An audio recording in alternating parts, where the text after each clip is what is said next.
क्या होगा इसे? देखो ना जी, अब छलिया की सूचना मिलते ही हम सब बालकों को ढूंढने चली गई और ढूंढते ढूंढते सबको बहुत प्यास लगी आई जी, तो जानकी जमुना जी की नदी से जल लेने गई और उसने जमुना जी का पानी पिया और उसकी जेदशा हो गई। बालक कहाँ है? वो ठीक तो है ना? ऊपर से सब ठीक है, पर भीतर से बहुत भयभीत है सब। जानकी तो बिल्कुल नीली पड़ गई है, लग तो है विष फैल गया है इसको पूरे तन में। मथुरा के सर्वश्रेष्ठ विदेह जी को बुलाए गए हैं उसके उपचार के लिए। जैसे ही इसने जल को मुंह से लगाया, ये गिर पड़ी, चटपटाने का अवसर भी ना मिलो। हाँ वैद्य जी, और निकटी मृत पशु भी पड़े हुए थे। हाँ, मैंने भी अस्थियां देखी थी। इसका तो यही अर्थ हो सकता है कि समस्या वहाँ के जल में ही हो। वैद्य जी, आप रोगी की नाड़ी पे ध्यान दो ना। जे गोपिया क्या कह रही है उसे सुनने की आवश्यकता ना है। जब तक विष के कारण का पता नहीं चल जाता, हम उपचार कैसे कर सकते हैं रानी जी? वैद्य जी, वो निकट ही यमुना जी में एक विशेष क्षेत्र है, ये सब उसी के जल की बात कर रही है। तब तो ऐसा भी हो सकता है कि किसी विषैले सर्प के काटने का प्रभाव हो। पर सर्प के काटने का चिन्ह ना है उसके तन पे। सर्प जब काटता है तब उसके दांत के चिन्ह बन जाते हैं। मुझे पता है, बड़े बड़े सर्प को काटते हुए देखो है मैंने। एक दिन अब बस कर उज्जवल, ये बड़ी बड़ी हाँकने का समय ना है। पर यदि सर्प ने ना काटो है, फिर जानकी की ये दशा किसने की? अवश्य किसी राक्षस ने की होगी। नाना, कोई विषैला पशु भी तो हो सकता है। यह अवश्य किसी महाविषैले सर्प के विष से हुआ है। सर्प ने भले ना काटा हो, लेकिन ये अवश्य ही किसी महाविषैले सर्प के विष के कारण हुआ है। कालिया नाग। कालिया नाग?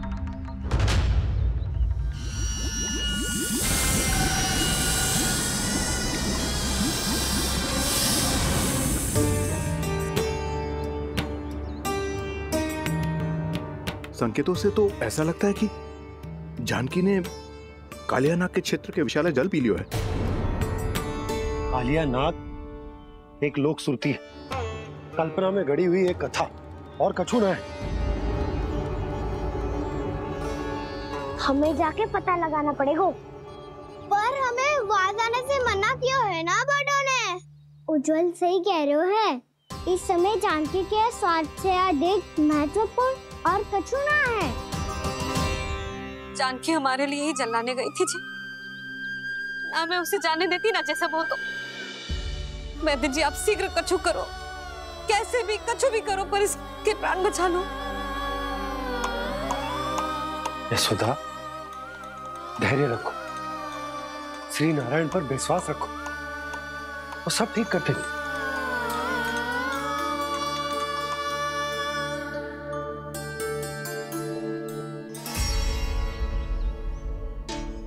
विष की काट की मेरे पास जितनी जड़ी बूटी थी, मैंने सब अर्क बना के पिला दी, पर इसकी दशा में अभी तक कोई सुधार नहीं दिख रहा है। यह अंतिम जड़ी बूटी है, अगर इससे भी चमत्कार नहीं हुआ तो फिर जो नारायण की इच्छा।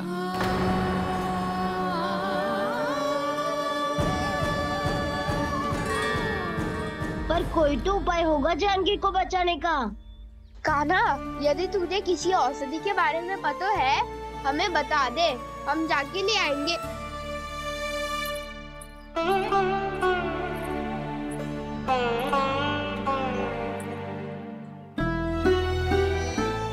हे नारायण, हे प्रभु, मेरी जानकी के प्राण बचा ले प्रभु।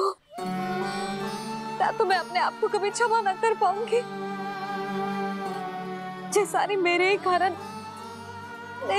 बनाई थी। उसकी रक्षा करो प्रभु, मेरी पुकार सुनो। कान्हा, तूने हमें वत्सासुर से बचाया था ना? और बकासुर से भी तो। और छलिया से भी तो तूने ही बचाया था ना हमें? क्या ऐसा कोई उपाय ना है जानकी को बचाने का? धन्वंतरी।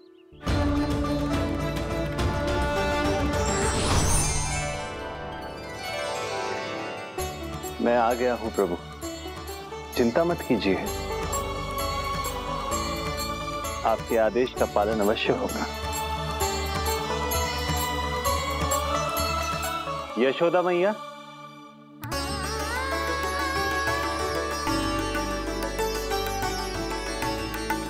मैया आपको कोई पुकार रहा है।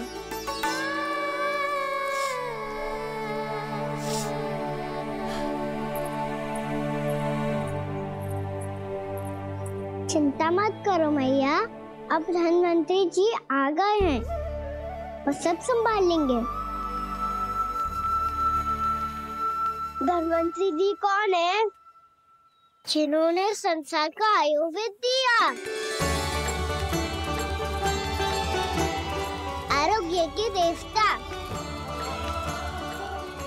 वे श्री नारायण के अवतार।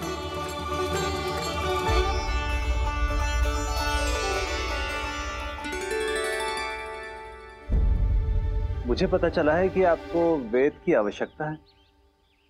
हाँ हाँ, भीतर आइए। आइए आइए बैठे जी। जी रहे।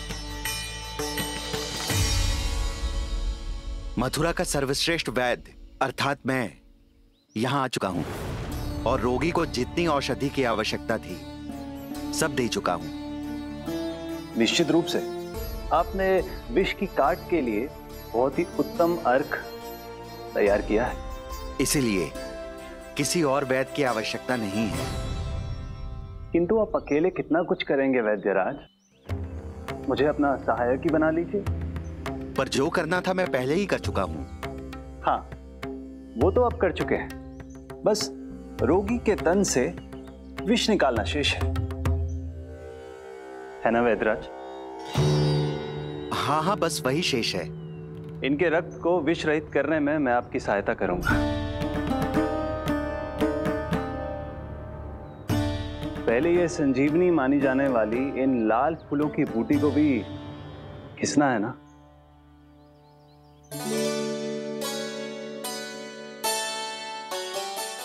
हाँ हाँ, तुम सही कह रहे हो, इसे अच्छे से घिसो।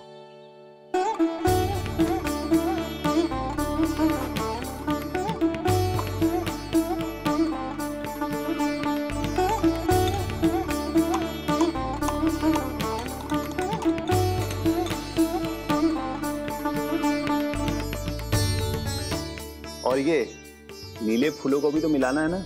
हाँ हाँ, अच्छे सहायक बन सकते हो तुम, ऐसे ही श्रम करते रहो।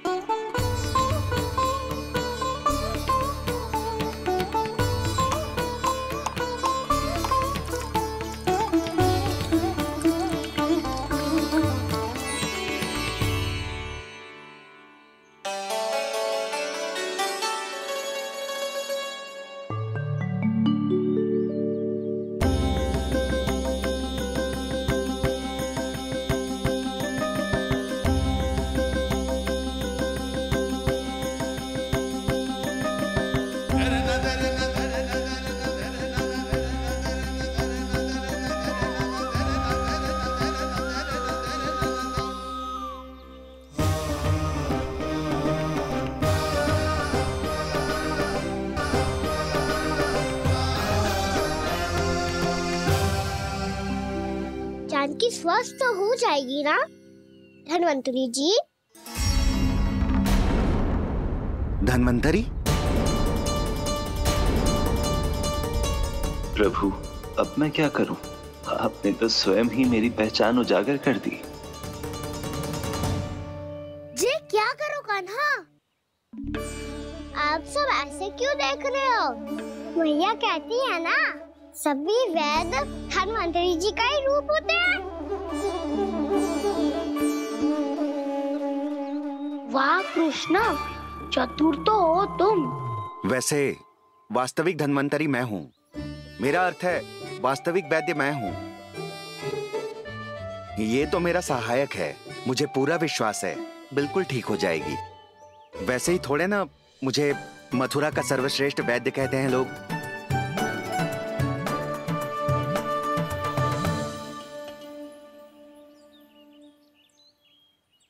जसोदा भाभी, जसोदा जी, जानकी को चेतना आ गई। जानकी, जानकी, जानकी, तू ठीक है ना? क्षमा करना भाभी, मैं आपके लिए जल ना ला पाई। बस बहुत भूख लगी है। मैं अभी कुछ लाती हूँ। जानकी, माखन खाओगी?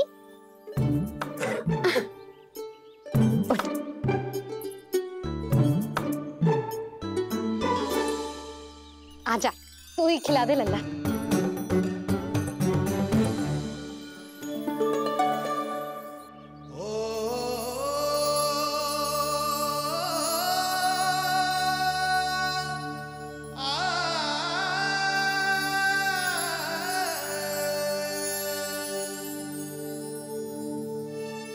तुम सब मेरे लल्ला को माखन चोर कहती हो ना?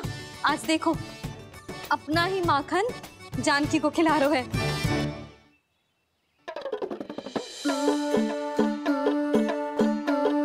कल्लो, सदैव तू हम सबकी सेवा करती हो, आज मैं तुम्हारी सेवा करूंगा।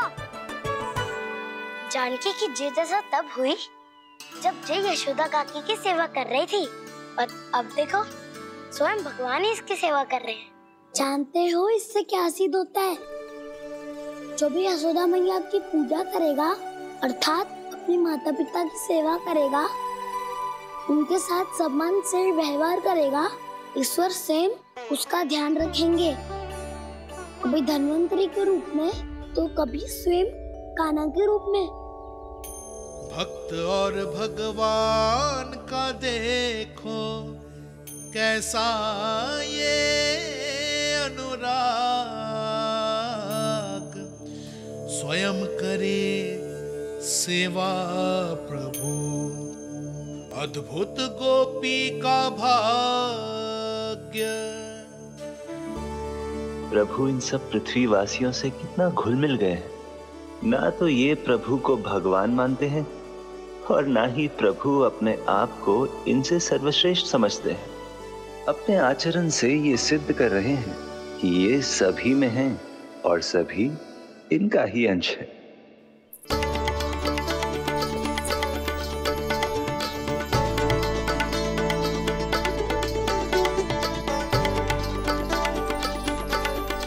प्रभु,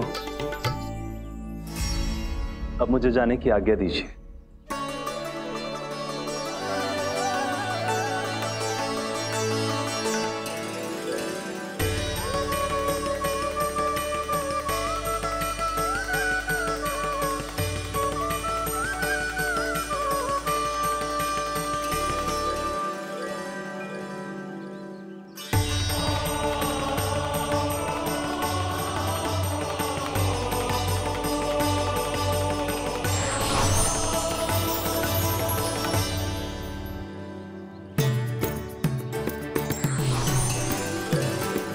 कान्हा ने तो सच्ची में धन्वंतरी जी को बुला लिया था।